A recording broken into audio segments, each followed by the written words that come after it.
Researcher হবেন অথবা আপনি টিচিং লাইনে যাবেন। তো আমার টিচিং লাইন খুব একটা বেশি পছন্দ ছিল না, তো আমি তখন জয়েন করলাম কর্পোরেটে।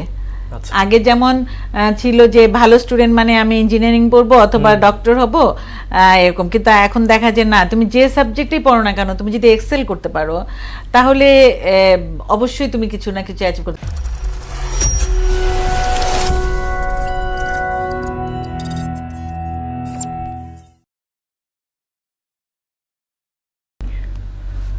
আসসালামু আলাইকুম সবাইকে, টেক্সপায়ার পডকাস্টের নতুন একটা এপিসোডে সবাইকে স্বাগতম জানাচ্ছি। আমাদের সার্বিক সহযোগিতা রয়েছে মোনা টিভি এবং NVLTS। সো আজকে আমাদের সাথে আছেন international and scholarship department head of BRAC university Ishrat Shirin madam. So madam আসসালামু আলাইকুম। প্রথমত অনেক ধন্যবাদ আপনাকে শোতে আসার জন্য। ধন্যবাদ তোমাকেও, ধন্যবাদ মোনা টিভিকেও আমাকে আনার জন্য। জি, আপনি আপনার ক্যারিয়ার লাইফে অ্যাকচুয়ালি আপনি অনেক জায়গায় কাজ করেছেন। ইটস ভেরি বিগ, এবং আপনি এত জায়গায় যে কাজ করেছেন আসলে এই কাজগুলোর শুরুটা কোথায়, মানে আপনার ক্যারিয়ার লাইফের শুরুটা আসলে কোথা থেকে হয়? বেক্সিমকো ফার্মা থেকে। আমি বেক্সিমকো ফার্মাতে জয়েন করেছিলাম প্রথমে, ওখান থেকে আমি সুইচ করলাম আমার ক্যারিয়ার আইটিতে, বাংলাদেশ অনলাইনে জয়েন করলাম। এটা বেক্সিমকোরই একটা কোম্পানি। তো ওখান থেকে তারপরে আমি আসলাম ব্র্যাক বিডি মেল যেটা ছিল, এখন ব্র্যাক নেট, ওখানে বিজনেস ডেভেলপমেন্ট ম্যানেজার হিসেবে জয়েন করলাম। ওখান থেকে গেলাম হলো মাইক্রোসফটে। মাইক্রোসফট সিঙ্গাপুরের সাথে স্কোয়ার কোম্পানির একটা এগ্রিমেন্ট ছিল, সো আমরা মার্কেট ডেভেলপমেন্ট পার্টনার ছিলাম মাইক্রোসফট। সো আমি ওটা সিও হিসেবে জয়েন করলাম। দেন কিছু দিয়ে ওখানে ওদের সাথে এগ্রিমেন্টটা ছিল 3 ইয়ার্সের পরে তারপর আমরা কিছুদিন কন্টিনিউ করলাম এসএপির সাথে কাজ করব বলে, বাট তারপর আমি চলে গিয়েছিলাম একটু বাইরে, এসে তারপরে টোটালি একটা ডিফারেন্ট একটা সেক্টরে জয়েন করলাম, ইউনিভার্সিটি সেক্টর। সো হ্যাঁ, এটাই আমার ক্যারিয়ার জীবন। আমার আসলে পড়ালেখাটা অনেক ডাইভার্স, আমার ক্যারিয়ার লাইফটা অনেক ডাইভার্স। মানে আপনি যেখানে আর কি বেটার ফিল করেছেন আপনি সেইভাবে কাজ করেছেন। হ্যাঁ, হয়তোবা আমি তো পড়েছিলাম, আমার সাবজেক্ট ছিল chemistry, organic chemistry honours masters ছিলাম। সো ওই সময়টা যেটা হতো, আমাদের সময় তো আপনার এগুলো বেসিক সাবজেক্ট, সো এগুলো মানে হলো যে হয় আপনি রিসার্চার হবেন অথবা আপনি টিচিং লাইনে যাবেন। তো আমার টিচিং লাইন খুব একটা বেশি পছন্দ ছিল না, তো আমি তখন জয়েন করলাম কর্পোরেটে। সো সেই হিসেবে বেক্সিমকোতে জয়েন করলাম। ভাবিনি যে এতদিন চাকরি করব বা এতগুলো সেক্টরে চাকরি করব, বাট সামহাও মনে হয় যে আসলে শিক্ষা লার্নিং প্রসেসেই চলছি, এখনও লার্নিং প্রসেসেই আছি, নতুন নতুন জিনিস, এই জন্য আসলে লাইফটা মনোটোনাস লাগছে না, ভালোই লাগছে আর কি। শিখছি, নতুন নতুন জায়গায় যেয়ে নতুন নতুন শিখছি, নতুনভাবে পড়ালেখা করছি। মানে এখনো আপনার আরো আগানোর ইচ্ছা আছে, মানে আপাতত স্টপের কোনো ওয়ে নেই, মানে you want to still go on? Of course, যতদিন বেঁচে থাকবো ততদিনই আসলে আমার মনে হয় যে লার্নিং প্রসেসটা থাকতে হবে, আদারওয়াইজ আপনি এক জায়গায় স্ট্যাকড হয়ে যাবেন, আপনি আর আগাতে পারবেন না। এত চেঞ্জ, পৃথিবীতে এত চেঞ্জ হচ্ছে, টেকনিক্যালি বলেন, মানুষের লাইফস্টাইল বলেন, সো ওখানে যদি ভালো থাকতে হয় ওগুলোর সাথে তো পেস রক্ষা করতেই হবে। হ্যাঁ, অবভিয়াসলি। আচ্ছা, এত ভ্যাস্ট একটা ক্যারিয়ার লাইফ ছিল আপনার, সো ডেফিনেটলি এমনি তো ডেফিনেটলি সব কিছু হয় না। সো আপনি এখানে কি কি স্ট্রাগল ফেস করেছেন মানে এই কাজগুলো করতে গিয়ে? সত্যি কথা বলতে প্রত্যেকটাতেই স্ট্রাগল ফেস করেছি, বিকজ প্রতিটা জিনিসই নতুন নতুন ছিল, বাট সামহাও হয়তো বা আমি হয়তো ক্যাচ করতে পারি তাড়াতাড়ি। যেমন আমি যখন আইটিতে চেঞ্জ করলাম তখন আমি ডিপ্লোমা করলাম আইটিতে, 1 বছরে একটা ডিপ্লোমা কোর্স করলাম, বিকজ আমাকে তো জানতে হবে সফটওয়্যার কি, হার্ডওয়্যার কি, এটাতে কেমিস্ট্রিতে এগুলো শিখিনি। তো তারপরে কাজের ক্ষেত্রে অনেক রকমের আমার হয়েছে, আপনার ট্রেনিং হয়েছে, বিভিন্ন রকমের ট্রেনিং হয়েছে, সেখান থেকে কিছু শিখেছি। তারপরে করলাম এমবিএতে আমার হিউম্যান রিসোর্স ছিল, আমার মেজর HR। আবার যখন ব্র্যাকে আসলাম তখন আবার শিখলাম যে কিভাবে স্টুডেন্টদের সাথে ডিল করতে হবে, স্টুডেন্টদের সাথে কথা বলতে হবে, এই সব কিছু মিলিয়ে আর কি।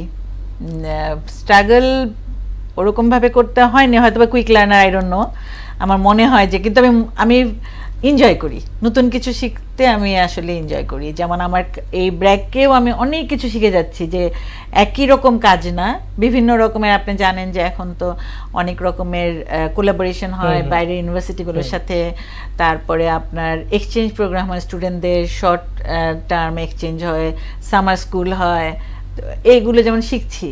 হ্যাঁ, আর বাইরের ইউনিভার্সিটিদের সাথে কাজ করে বেস্ট প্র্যাকটিসটা আমরা চেষ্টা করি এখানে সেটা করবার জন্য। সো ওইভাবে আর কি চলছে, ভালোই লাগছে। আচ্ছা, সো কুইক লার্নিং এর ব্যাপারটা যে বললেন, এটা কি আসলে আপনার মতে কমপ্লিটলি ন্যাচারাল, নাকি এটা আসলে একটা মানুষ চেষ্টা করে গেইন করতে পারে? না না, ন্যাচারাল তো কিছুটা তো থাকতেই হবে, প্লাস আপনার ইচ্ছাটা থাকতে হবে। অনেক সময় যে আমরা নতুন টেকনোলজিটা আমরা নিতে চাই না, বা আমরা আমাদের যে লাইফস্টাইলটা চেঞ্জ করতে চাই না, জবের সেক্টরটা চেঞ্জ করতে চাই না, এই ইচ্ছাটা থাকতে হবে যে হ্যাঁ আমাকে আগাতে হবে, আমাকে এটা শিখতে হবে, নতুন নতুন প্রজন্ম আসছে তাদের সাথে আমাকে ম্যাচ করতে হবে। আমি যদি আমার প্রজন্মের মতো থাকি তাহলে তো আমি এই প্রজন্মের সাথে মিশতে পারবো না। সো নিজের ইচ্ছা অবশ্যই থাকতে হবে শেখার জন্য, পড়ালেখা করতে হবে, অন্যান্য কান্ট্রি, ডেভেলপ কান্ট্রি তারা কি করছে সেটাকে আমরা এখানে আমাদের দেশে আমরা সেটা ইন্ট্রোডিউস করতে পারি কিনা, আমাদের স্টুডেন্টদের সেটা কি তাদের জন্য বেনিফিশিয়াল হবে কিনা, যাতে সবকিছু ওকে থাকে। চেষ্টা করি। মাইক্রোসফট পিডির যেখানে আপনি কাজ করেছিলেন যখন, ওই ব্যাপারে যদি একটু বলতেন, আই মিন কিরকম ছিল ফিলিংসটা? আচ্ছা, তখন মাইক্রোসফটে তো কোনো কান্ট্রি অফিস ছিল না, তো যেটা বললাম যে স্কোয়ারের সাথে তাদের একটা এগ্রিমেন্ট হলো, মাইক্রোসফট সিঙ্গাপুর, আমরা রিপোর্ট করতাম মাইক্রোসফট সিঙ্গাপুরকে। সো ওটা ছিল টোটালি মার্কেট ডেভেলপ করা, মার্কেটিং। সো আমাদের তখন ছিল আপনার রিসেলার ছিল 2জন, ডিস্ট্রিবিউটর ছিল 2জন, আর রিসেলার ছিল কিছু এনলিস্টেড রিসেলার। সো আর ওই সময়টা তো আপনার অনেক জানেন যে মাইক্রোসফটের সবাই আপনার ওই কপি সফটওয়্যার ইউজ করতো। হ্যাঁ, তো লাইসেন্স সফটওয়্যার কারা খুব কম ইউজ করতো। হ্যাঁ, একদম টপ লেভেল এন্টারপ্রাইজ, যেমন আপনার ধরেন টেলকোগুলো, গ্রামীণ, তখন সেবা ছিল একটেল, এরা ইউজ করতো। তো ওই সময়টাতে মোটামুটি আমাদেরকে কনভিন্স করতে তো একটু সময় লেগেছে মার্কেটে করতে। আমাদের কাজ শুরু করার 10 মান্থস পরে আপনার মাইক্রোসফট কান্ট্রি অফিস হলো, তাদের 3জন রিপ্রেজেন্টেটিভ নিয়ে। তখন কান্ট্রি হেড ছিলেন ফিরোজ মাহমুদ, উনি ছিলেন।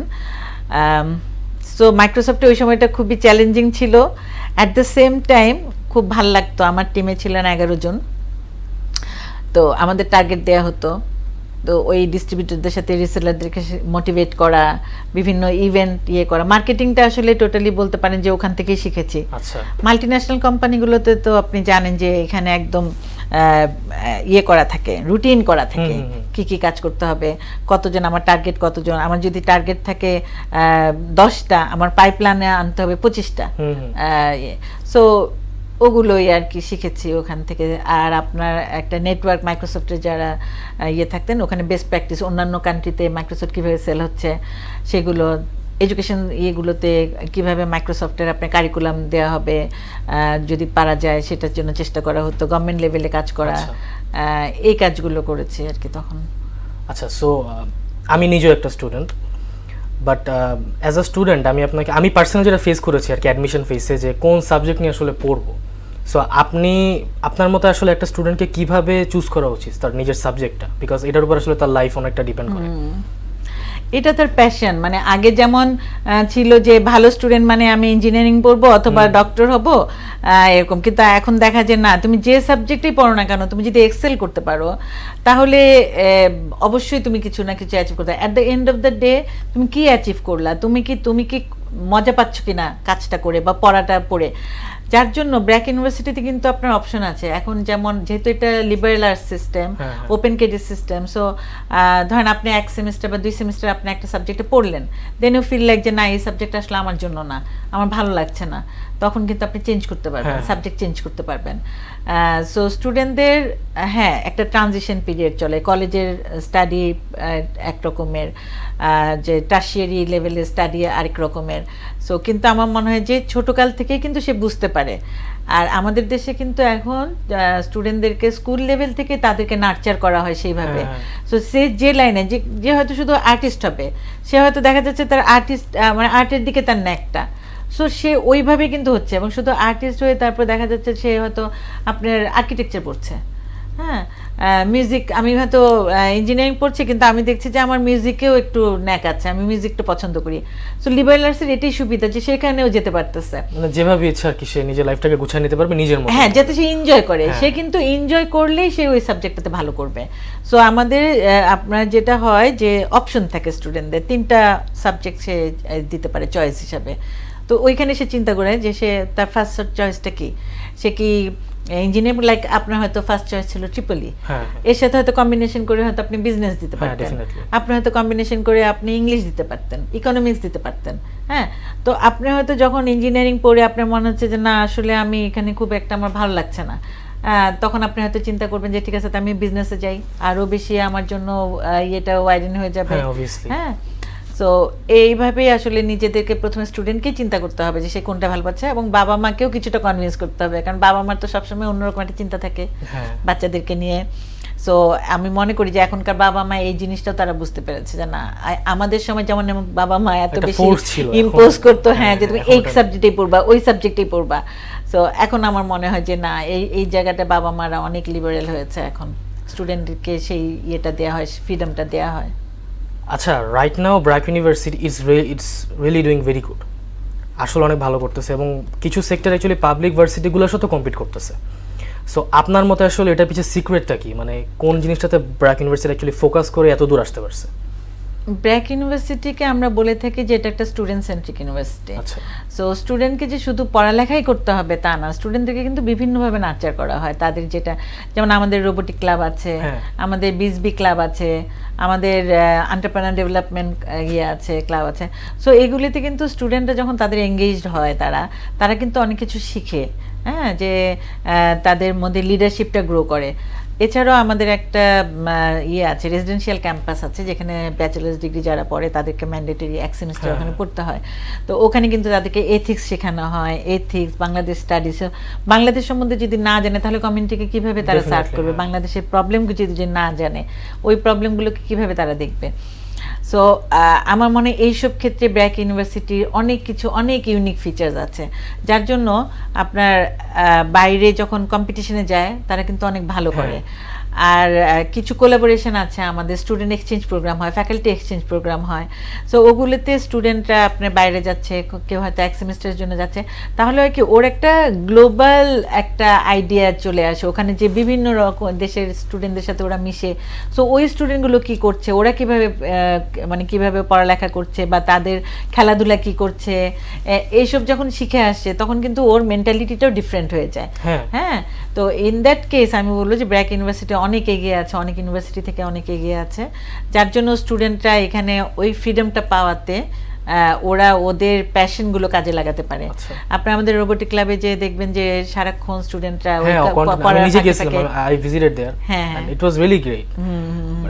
মানে টিচার্স এন্ড স্টুডেন্টসরা একসাথে কাজ করে, যেটা অ্যাকচুয়ালি অনেক ইউনিক। হ্যাঁ, ফ্যাকাল্টি কনসালটেশন টাইম আছে। সো এইগুলি আমার মনে হয় যে স্টুডেন্টদেরকে অনেক হেল্প করে ভালো করার জন্য। আচ্ছা, সো যেহেতু ব্র্যাক ইউনিভার্সিটির কথা বলতেছি, আপনি স্কলারশিপ ডিপার্টমেন্টে আছেন। সো অ্যাকচুয়ালি স্কলারশিপ দেওয়ার সময় আপনি একটা স্টুডেন্টের ভিতরে বা একটা ক্যান্ডিডেটের ভিতরে কি দেখেন? প্রথমত তো মেরিটটা অবশ্যই দেখা হয়, তার মেরিট। আবার কিছু আছে যে আপনার নিডের উপর বেস করে ফাইন্যান্সিয়ালি এটাও দেওয়া হয়, কারণ আপনি হয়তো জানেন যে আমাদের ওখানে ইউনিভার্সিটিতে রেজাল্টের উপরে একটা যেটা, সেটা টোটালি আনকন্ডিশনাল, ওটা শুধু তার মেরিটটাকে দেখা হয়, যাতে তার মেরিটটা সে তাকে আর মোটিভেট করার জন্য সে আরও ইন্সপিরেশন পায় পড়ালেখা করার জন্য। সো ওখানে তার ফ্যামিলি কন্ডিশন কি, তার ফাইন্যান্সিয়াল কন্ডিশন কি, এটা দেখে না। তার রেজাল্ট ভালো হলে একটা সার্টেন একটা সিজিপিএ সে যদি মেনটেন করতে পারে, সে আপনার ওই পার্শিয়াল থেকে full scholarship tuition fee waiver পায়। তারপরে আপনার প্রিভিয়াস একাডেমিক রেজাল্টের উপর আছে, ম্যাট্রিক ইন্টারমিডিয়েটে যারা গোল্ডেন 5 পায় তাদেরকে একটা পার্সেন্টেজ দেওয়া হয়, সেটাও তাকে আর কি মোটিভেশনাল সর্ট অফ, যে সে যে একটা রেজাল্ট ভালো রেজাল্ট করেছে এই জন্য যে সে এই স্কলারশিপটা পাচ্ছে বা এই সাপোর্টটা পাচ্ছে, ওটা তাকে আরও চেষ্টা করে আরও ভালো করার জন্য, ইউনিভার্সিটিতে যাতে সে আরও ভালো করে এই স্কলারশিপটা যাতে সে রিটেইন করতে পারে স্কলারশিপটা। অ্যাডমিশন টেস্টের উপর আছে, অ্যাডমিশন টেস্টে যারা টপ স্কোর করে সেরকম আছে। আর ফাইন্যান্সিয়াল এইড যারা বলছেন তাদেরও কিন্তু একটা সার্টেন একটা সিজিপিএ মেনটেন করতে হয়। তখন সেই ক্ষেত্রে তার নিটটা দেখা যায় অনেক স্টুডেন্ট আছে যারা হয়তো খুবই ইম্পাভারিশ মানে থেকে আসছে, ফ্যামিলি থেকে আসছে, হ্যাঁ, সোশ্যাল কন্ডিশন, তাদের সোশ্যাল ইকোনমিক কন্ডিশন খুবই লো, কিন্তু এত মেরিটোরিয়াস, হ্যাঁ, ওরা হয়তো চিন্তাও করতে পারে না যে ওরা কোনোদিনও ব্র্যাক ইউনিভার্সিটির মতো একটা প্রাইসি ইউনিভার্সিটিতে পড়বে, একটা প্রাইভেট ইউনিভার্সিটিতে পড়বে। হয়তোবা পাবলিক ইউনিভার্সিটিতে আপনি জানেন এত কম্পিটিশন, হ্যাঁ, এত কম্পিটিশন, ওখানে হয়তো পাচ্ছে না, কিন্তু ব্র্যাক ইউনিভার্সিটিতে সে যদি আপনার অ্যাডমিশন টেস্টে অ্যালাউ হয় এবং সে যদি সত্যি সত্যি সে যদি এলিজিবল হয় তাহলে কিন্তু সে 100% টিউশন ফি ওয়েভার পাবে। হ্যাঁ, ওটা পার্শিয়ালও আছে, ডিপেন্ড করে তার সোশিও ইকোনমিক কন্ডিশনের উপর। এবং এই জিনিসটাকে ট্রান্সপারেন্ট রাখার জন্য এটা কিন্তু, যে আপনি যেটা বললেন যে আমি কি দেখি, আমি দেখার চেয়েও কিন্তু এই আমাদের একটা কমিটি আছে, ওরা যে ইনফরমেশনগুলো দেয়, আপনি জানেন ব্র্যাক এনজিও তো একদম প্রত্যন্ত এলাকায় কাজ করে। সো ব্র্যাক এনজিও করে কি আপনার ওদের উপর একটা ইনভেস্টিগেশন করে একটা রিপোর্ট দেয়, যাতে ওটা টোটালি ট্রান্সপারেন্ট আনবায়াস থাকার জন্য। কারণ আমি আপনার সাথে কথা বলে আমি হয়তো বায়াসড হয়ে যেতে পারি যে হ্যাঁ আচ্ছা ওর তো আসলে এই বোধহয় কমিশন, হয়তো দেখা যাচ্ছে যে যতটা আমি ভাবছি ততটা না। তখন ব্র্যাক এনজিও যখন এই রিপোর্টটা দেয় তখন কেস বাই কেস এগুলো স্টাডি করে আমাদের যে কমিটি আছে, কমিটিতে ঠিক করা হয় যে তাকে কত পার্সেন্ট দিলে সে বাকিটা সে চালাতে পারবে, 100% সে 100% প্রাপ্য কিনা, মানে সবকিছু অনেক মানে একটা ফ্রেমের মধ্যে নিয়ে এসেছেন আপনারা, মানে বাইরে কিছু যায় না। না না না, মানে যে যতটুকু ডিজার্ভ করে সে ততটুকুই পায় শুধুমাত্র। অবশ্যই এই জিনিসটা খুবই ট্রান্সপারেন্ট এবং আপনার স্টুডেন্টরা এটাতে খুবই বেনিফিশিয়াল হয়। এবং দেখা যায় যে স্টুডেন্টগুলো আপনার ওরা যে এই যে একটা সাপোর্ট পাচ্ছে, ওরা কিন্তু পরে কিছু দিতে চায়, ওরা বের হয়ে ওরা তখন ওদের গ্রামের হয়তো দেখা যাচ্ছে যে ওদের স্টুডেন্টদেরকে তারা নার্চার করছে, অথবা তারা ব্র্যাক ইউনিভার্সিটিতে কোনো কাজ করতে চাচ্ছে, রিসার্চ করতে জি, ওদের সাথে একটা অ্যাটাচমেন্ট হয়ে যায় আসলে। আচ্ছা, আপনি যে মেরিট লিস্টের কথা বললেন, এবং স্কলারশিপের ক্ষেত্রে কি অ্যাকচুয়ালি স্কিল এন্ড এডুকেশন দুইটাই লাগবে, নাকি জাস্ট স্কিলের বেসিসে একটা মানুষ বা একটা স্টুডেন্ট স্কলারশিপ পেতে পারে? স্কিল আছে কিছু কিছু ক্ষেত্রে, যেমন আমাদের স্যার আবেদ স্কলারশিপ একটা আছে, সেটা হলো গিয়ে যারা ধরেন আপনার অলিম্পিয়াডে, ম্যাথস অলিম্পিয়াডে যারা ভালো করে সার্টিফিকেট আছে, ওগুলি কিছু ক্রাইটেরিয়া আছে। But at the same time কিন্তু তাকে কিন্তু আপনার পড়ালেখার সিজিপিএটাও মেনটেন করতে হবে, মানে স্কিল প্লাস আপনার দুটাই থাকতে হবে, কারণ দুটা না থাকলে তো আপনি আগাতে পারবেন না সেই। আচ্ছা, সো আপনি তো মার্কেটিং ও ম্যানেজমেন্ট নিয়ে অনেক কাজ করছেন, সো যারা অ্যাকচুয়ালি এই সেক্টরে আসতে চায় তাদের ক্ষেত্রে আপনি কি বলবেন? প্রথমত হলো যে নিজের ইচ্ছাটা থাকতে হবে, তারপরে যে ডাইভার্স কালচার সেটাকে আমার রেসপেক্ট করতে হবে, সব কালচারকে আমার রেসপেক্ট করতে হবে, কারণ যেহেতু ইন্টারন্যাশনালাইজেশনের দিকে আমরা ফোকাস করছি, সো আমাকে সব ফেথকে আমাকে সমানভাবে দেখতে হবে, হ্যাঁ, আমার মিশতে হবে, আমার জানতে হবে যে কোন কার কি পছন্দ, এই দেশের স্টুডেন্টরা তারা কি ধরনের চায়, তাদেরকে সেরকম একটা পরিবেশ দিতে হবে। তা না হলে তো আপনি আপনার বাংলাদেশকে কয়েকজন আর এডুকেশন ডেস্টিনেশন করবে, তাই না? সেই এনভায়রনমেন্টটা যদি দেওয়া যেতে পারে অবশ্যই তারা আসবে। আপনাকে ওপেন মাইন্ডেড হতে হবে মেইনলি।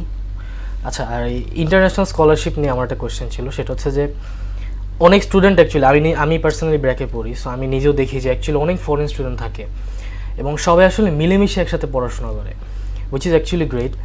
এবং আপনারা যে আসলে ইন্টারন্যাশনাল স্কলারশিপের যে সিস্টেমটা, এবং এটা আসলে কিভাবে শুরু হয় এবং কতটুকু পায় তারা, আসলে যদি একটু ইলাবোরেটলি যদি একটু বলতেন। আচ্ছা, আমাদের আগে আমাদের যে স্কুল অফ পাবলিক হেলথ ছিল বেশিরভাগই ওখানে বিদেশি স্টুডেন্টরা আসতো। ব্র্যাক ইউনিভার্সিটি তো ইনসেপশন হয়েছে 2001 থেকে, সো তখন ওখানে আসতো, ব্যাচেলার্স ডিগ্রি খুব একটা আসতো না। আসা শুরু করলো, একজন দুজন এরকম হয়তো যারা বাবা মা হয়তো এখানে এমবাসিতে জব করে, ওরকম হয়তো একজন দুজন আসতো। 2015-এ আমরা একটা ফান্ড পাই, ওপেন সোসাইটির জর্জ সোরস ফান্ড পাই একটা, সেখানে ইন্টারন্যাশনাল স্টুডেন্টদের জন্য একটা ফান্ড অ্যালোকেট করা হয়, সেম বাংলাদেশের স্টুডেন্টদের জন্য, ইন্টারন্যাশনাল স্টুডেন্টদের জন্য। তখন আমাদের যে চেয়ারপারসন ছিলেন স্যার ফাজলে হাসান আবেদ, উনি উগান্ডাতে ব্র্যাক ইন্টারন্যাশনাল অফিস আছে, তারা এডুকেশন প্রোগ্রাম ইয়ে করতো, ওখানে দেখতো। সো ওখানে যারা আমেরিকান মাস্টার কার্ড স্কলারশিপ গিয়েছিলেন, রেসিপিয়েন্ট ছিল, তাদেরকে উনি একটা অ্যানাউন্সমেন্ট দিলেন যে আমি 5 জনকে আমি স্কলারশিপ দিব, কিন্তু তাদেরকে তো অ্যাডমিশন টেস্ট দিয়ে কোয়ালিফাই করতে হবে সবার সাথে, কারণ আপনার ধরেন আমাদের তাহলে বাংলাদেশি স্টুডেন্টদের সাথে তারা কিভাবে হবে। সুবিধা হলো যে আমাদের university totally English medium university, যে সমস্ত ইনস্ট্রাকশন আপনি ইংলিশ মিডিয়ামে দেওয়া হয়। সো প্রথম 2015-এ কিছু স্টুডেন্ট আসলো উগান্ডা থেকে, তারপরে মিয়ানমার, তারপরে নেপাল, এসব থেকে আস্তে আস্তে অনেক স্টুডেন্ট। হ্যাঁ, এটা ছিল আমার ধরেন প্রায় 14-15টা স্টুডেন্ট ছিল তখন। কিন্তু 2019-এ আমাদের একজন ভাইস চ্যান্সেলর জয়েন করলেন বিদেশি, উনি বললেন যে ইন্টারন্যাশনালাইজেশনের দিকে এখন আমাদের ব্র্যাক ইউনিভার্সিটি ফোকাস করবে। সো রিসার্চ কোলাবোরেশন আমাদের বাড়তে থাকলো, পার্টনারশিপ করতে হলো অন্যান্য ইউনিভার্সিটি। তখন আমার ডিপার্টমেন্টের নামটা তখন ডিফারেন্ট ছিল, তখন ছিল রিলেশনশিপ ম্যানেজমেন্ট অফিস। এটা তখন মার্চ করে গেল ইন্টারন্যাশনাল অফিসের সাথে। একজন ভাইস প্রেসিডেন্ট ইন্টারন্যাশনাল আসলেন অস্ট্রেলিয়া থেকে। সো 2019 থেকে টোটালি আসলে আমরা ইন্টারন্যাশনালের উপর ফোকাস করছি, এবং আমাদের করোনার সময়, প্যান্ডেমিকের সময় প্রায় আপনার 230 স্টুডেন্ট ছিল আমাদের। এবং ওরা, আমরা একটা ওই যেটা বললাম যে রেসিডেন্সিয়াল ক্যাম্পাসে আমরা ওদেরকে দিলাম, অপশন দিলাম, যখন লকডাউন উইথড্র হলো ওরা আসলো এখানে, এসে অনলাইনে ক্লাস করলো। তখন তো টোটালি অনলাইনে ক্লাস করা হতো, তো অনেকে ওই বাইরে থেকে অনলাইনে ক্লাস, ওটা একটা সুবিধা হয়েছিল আমাদের। সো বর্তমানে এখন আমাদের আছে হলো গিয়ে আপনার 174 স্টুডেন্ট 18 কান্ট্রিজ থেকে। লাস্ট সেমিস্টারে ওটা প্রায় 27 কান্ট্রিজ থেকে ছিল। তো ওরা গ্র্যাজুয়েশন কমপ্লিট করে চলে গেছে, কেউ কেউ হয়তো চাকরি করছে, কেউ কেউ পিএইচডি করতে গেছে। সো এখন আছে 174 স্টুডেন্টস। আচ্ছা, সো মানে যারা ইন্টারন্যাশনাল স্কলারশিপ এসেছিল ব্র্যাক ইউনিভার্সিটিতে, তারা এখন অনেক ভালো করতেছে। হ্যাঁ, রেজাল্টে তারা ভালো করছে, তারা আপনার বিভিন্ন কম্পিটিশনে তারা ভালো করছে, খেলাধুলায় ভালো করছে। সো ওটাতে আমাদের দেশি স্টুডেন্টদের সাথেও তারা মিশে যেতে পারছে। এবং আমাদের সত্যি কথা বলতে ওদের কাছ থেকে যে ফিডব্যাকটা পাই, যে বাংলাদেশিরা আসলে অনেক বেশি ফ্রেন্ডলি, স্টুডেন্টরা তাদেরকে খুব পছন্দ করে, তাদেরকে ক্লাবগুলোতে তাদেরকে এঙ্গেজ করে, তারা ক্লাবে কাজ করে, এবং ক্লাবে তারা খুবই অ্যাক্টিভ, বিকজ এখানে তো ওদের ফ্যামিলি থাকে না। সো আমাদের ডর্ম আছে, আমাদের ডর্মে ওরা থাকে। সো বেশিরভাগ টাইমে ওরা দেখা যায় স্পেন্ড করে ইউনিভার্সিটিতে বিভিন্ন ক্লাব অ্যাক্টিভিটিসে। একটা মাল্টিকালচারাল ক্লাব আছে যেখানে বাংলাদেশি এবং বিদেশি ওরা মেম্বার, ওরা বিভিন্ন রকম অ্যাক্টিভিটিস করে ওখানে। মাল্টিকালচারাল ক্লাব বলতে এটা হলো গিয়ে ইন্টারন্যাশনাল ক্লাব, এটা ইন্টারন্যাশনাল স্টুডেন্টদের একটা ক্লাব, যেখানে বাংলাদেশি স্টুডেন্টও আছে এই ক্লাবের মেম্বার। মানে বাংলাদেশেও বাংলাদেশি স্টুডেন্টও এই ক্লাবের মেম্বার। তো ওরা বিভিন্ন রকমের অ্যাক্টিভিটিস করে, ধরেন কখনো হয়তো ওদের ফুড ফেস্টিভ্যাল হয়, কখনো হয়তো ফ্রুট ফেস্টিভ্যাল হয়, কখনো হয়তো ওদের আপনার ওই বিভিন্ন রকমের আপনার স্টুডেন্টদের সাথে ওরা কাজ করে, কমিউনিটি সার্ভিসে কাজ করে। হ্যাঁ, ব্র্যাকের নিচেও অ্যাকচুয়ালি আমি দেখছি যে ব্র্যাকের নতুন ক্যাম্পাসে নিচে মানে দেখা যায় যে সপ্তাহে মানে একটা বা দুইটা কিছু না কিছু থাকে। হ্যাঁ, মানে মানুষ বসে পড়ে আর কি, লাইক বিভিন্ন ধরনের শপস থাকে, সবাই একসাথে ফান করে, মজা করে, মানে ইটস গ্রেট। কারণ আমাদের তো এখন বোধহয় 30+ ক্লাব আছে, অ্যাক্টিভ ক্লাব বিভিন্ন কিছু আছে, আপনার ডিপার্টমেন্ট রিলেটেড কিছু আছে, আপনার কমিউনিটি সার্ভিস রিলেটেড।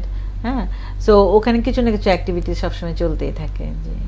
আচ্ছা, সো এই জিনিসগুলো অ্যাকচুয়ালি স্টুডেন্টদের ভিতরে কি ধরনের চেঞ্জেস আনতেছে, এবং ব্র্যাককে অ্যাকচুয়ালি হাইলাইট করতে এগুলো কি অনেক হেল্প করতেছে? স্টুডেন্টদের ভিতরে একটা ক্লাব অ্যাক্টিভিটিসে হয় কি, যে আপনার এই যে ওদের মধ্যে একটা বন্ডিং সৃষ্টি হয়, ওদের মধ্যে একটা যে ফ্রেন্ডলিনেস ওরা জানতে পারে, প্লাস লিডারশিপটা গ্রো করে। কারণ বিভিন্ন রকমের ওই ক্লাব অ্যাক্টিভিটিসে ওদের রোল থাকে। সো ওই রোলে ডিসিশন মেকিংয়ের রোল থাকে, এই ডিসিশন মেকিংয়েও কিন্তু ওদেরকে অনেক হেল্প করে। হ্যাঁ, আর যেটা বললাম যে কিছু ক্লাব যেমন ওই যে রোবোটিক ক্লাব আছে, তারপরে আপনার বিসবি ক্লাব আছে, ওইসব ক্লাবে যেমন ওদের রিলেটেড, ওদের সাবজেক্ট রিলেটেড বিভিন্ন রকমের কাজ করে। আর্কিটেকচার ডিপার্টমেন্টে আপনার সবসময় কিছু না কিছু ডিসপ্লে করছে, কিছু না কিছু থাকে। হ্যাঁ হ্যাঁ, তো এই জিনিসগুলো মেইনলি যেটা হলো স্টুডেন্টদের আপনার ওদের ক্রিয়েটিভিটিটা, হ্যাঁ, ক্রিটিক্যাল থিঙ্কিং, ক্রিয়েটিভিটি এগুলোকে ইমপ্রুভ করে, লিডারশিপটা ইমপ্রুভ করে। এই ইউনিক আইডিয়াটা আসলে আসলো কিভাবে? এটা টোটালি আসলে আমাদের স্যার ফাজলা হাসান আবিদ যিনি চেয়ারপারসন ছিলেন, উনি তো ভিশনারি, উনি জানেন, উনি আপনার খুবই রিনাউন্ড একজন ভিশনারি ছিলেন। সো উনি এগুলো আসলে তখন চিন্তা করেছে। আমি তো তখন এতটা ডিটেলস জানি না, তবে যেটা জানি যে উনি চিন্তা করেছে যে একজন স্টুডেন্টের ভিতরে ও হলো গিয়ে ভবিষ্যৎ লিডার বাংলাদেশে, ও তো দেখবে এখানকার বাংলাদেশের প্রবলেমগুলো, তখন তো আরও অনেক প্রবলেম ছিল। সো এই জিনিসগুলো তো ও যদি নিজে না জানে তাহলে কিভাবে ও এগুলো করবে, অ্যাটেন্ড করবে। আর রেসিডেন্সিয়াল সেমিস্টারে যেমন একটা প্রোগ্রাম আছে, এটাকে বলে রোল প্লে প্রোগ্রাম।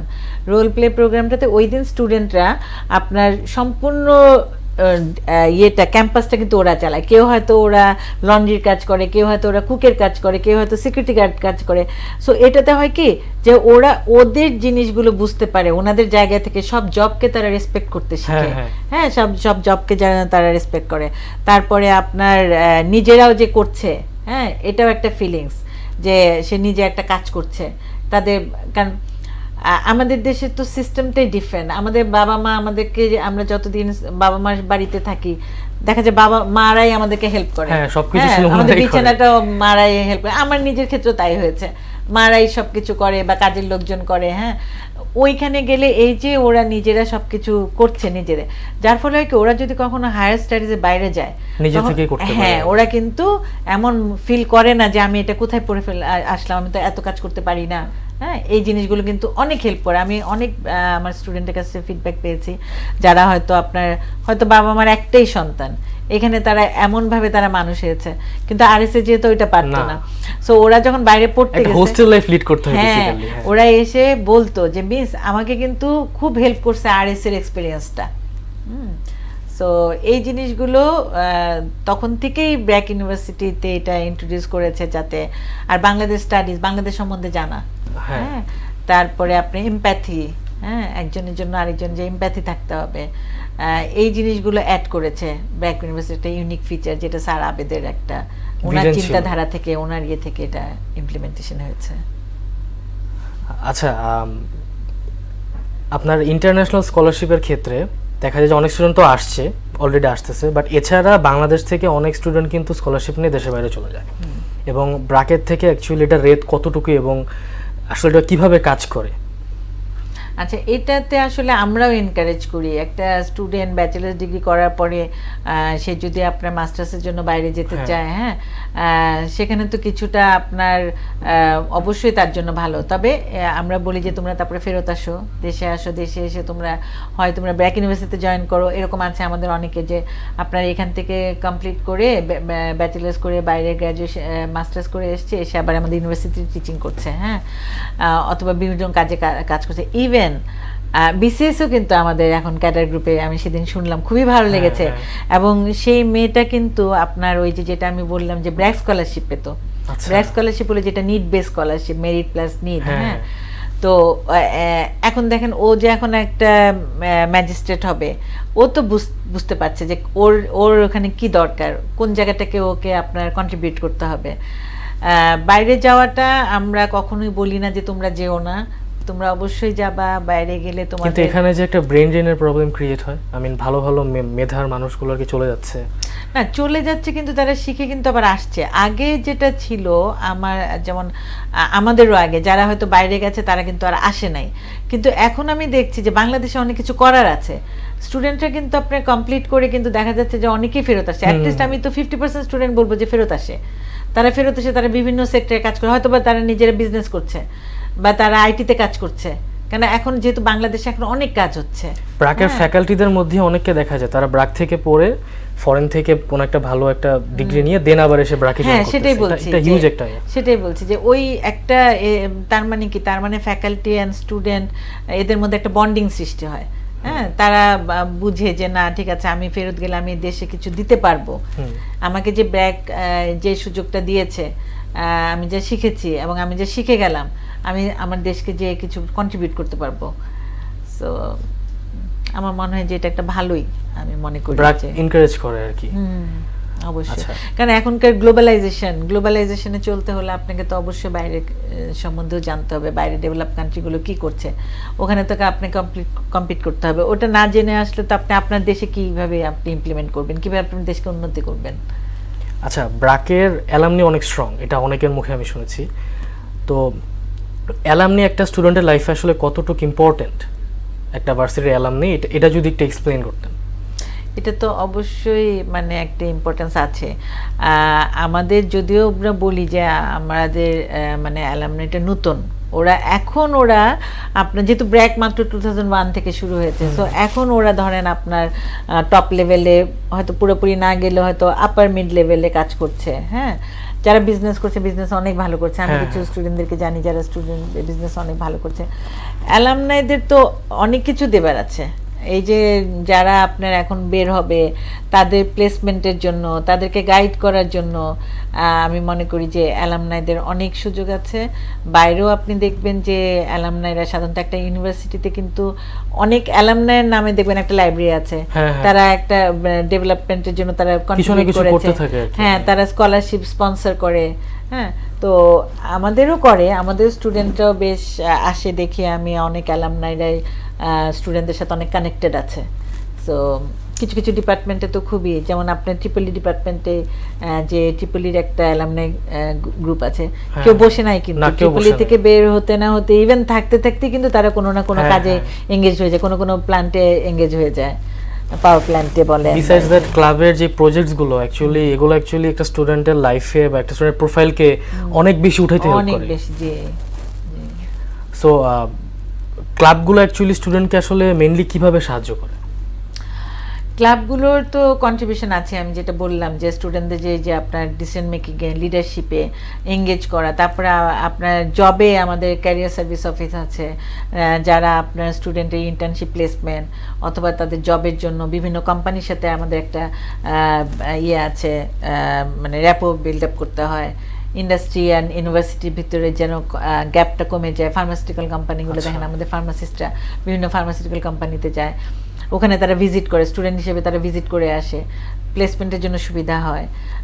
ল ডিপার্টমেন্টে আপনি মুড কোর্ট আছে, মুড কোর্ট একটা স্টুডেন্টের স্কিল বাড়ায়। হ্যাঁ, তো এরকম সব যেটা বললাম যে প্রত্যেকটা ডিপার্টমেন্টের সাথে রেলিভেন্ট কিছু ক্লাব আছে, প্লাস কিছু সিএসআর এর ক্লাব আছে, খেলাধুলার ক্লাব আছে, ওরা কাজ করতে থাকে আর কি, কন্টিনিউয়াসলি তারা। এবং প্রত্যেকটা ক্লাবের সাথে কিন্তু আপনার একজন একাডেমিক অ্যাডভাইজার থাকে। হ্যাঁ, যেন একাডেমিক একজন টিচার থাকে ওখানে, সো ওনারও কিছু ইয়ে থাকে, কন্ট্রিবিউশন থাকে। সো এই সব কিছু মিলিয়ে কিন্তু স্টুডেন্টদের জন্য অনেক হেল্পফুল, এবং স্টুডেন্টদেরকে মিনিমাম একটা ক্লাবের সাথে অ্যাসোসিয়েটেড থাকতে হবে। হ্যাঁ হ্যাঁ, আর আমি as a student fiat group যেটা আর কি বেসিক্যালি, এটা অ্যাকচুয়ালি অনেক হেল্পফুল। আমি পার্সোনালি এখান থেকে অনেক বেনিফিট পাইছি। এছাড়া ফার্স্ট অ্যাডভাইজিং টিম, এটা কিন্তু আমার ডিপার্টমেন্টে শুরু করেছিল আমাদের প্রফেসর রিয়াজ খান, উনি এখন আছে জেনারেল এডুকেশনে আছে, ওনার সাথে আমরা কাজ করতাম। তখন আমরা কিন্তু এই ফার্স্ট ইয়ার অ্যাডভাইজিং টিমটা আমরা শুরু করলাম, যে স্টুডেন্টদেরকে গ্রুপিং করে মেন্টর রেডি করে দেওয়া। আমাদের এখন হয়তো কাজ অনেক চেঞ্জ হয়ে গেছে, বিকজ এখন আমি আর এই ডিপার্টমেন্টের সাথে নাই। 2017 পর্যন্ত এই ডিপার্টমেন্টের সাথে, পরে যখন ইন্টারন্যাশনাল অফিস হয়ে গেলো তখন এগুলো থেকে সরে আসতে হয়েছে।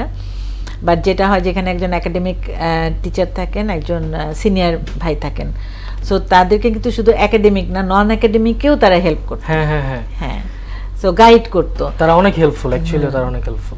ওই ফার্স্ট থেকে তাদেরকে এঙ্গেজ করে দেওয়া হয়, প্রত্যেকের জন্য মেন্টর এঙ্গেজ করা হয়, যাতে করে আপনি বিভিন্ন রকমের গাইড করতে পারে, ইয়েতে কোর্স চুজিংয়ে, তারপরে আপনার যেটা বললাম একাডেমিক নন একাডেমিক সব রকমেরই গাইড করে। হ্যাঁ, এছাড়া মানে পার্সোনালি আমি যেটা ফেস করেছি, যে একটা নতুন varsity, obviously I was very nervous, but এই ফিয়ার গ্রুপের কারণে অ্যাকচুয়ালি আইস ব্রেক করতে অনেক বেনিফিট হয়েছে। আমি ইজিলি মানুষের সাথে কথা বলতে পারছি, এবং স্টুডেন্ট টিউটর যারা আছে তারা অ্যাকচুয়ালি অনেক সাপোর্টিভ। মানে ওনাদের সেশনগুলোতে গেলে যদি কোনো প্রবলেম সলভ করতে বলি, they are very helpful. Remedial class হয় ওখানে, তো রেমেডিয়াল ক্লাস হয়, যে যারা একটু উইক থাকে ম্যাথসে বা ইয়েতে, তাদের জন্য ক্লাস নেয়, সিনিয়র ভাইরাই নেয় ক্লাস, অথবা ফ্যাকাল্টি নেয়।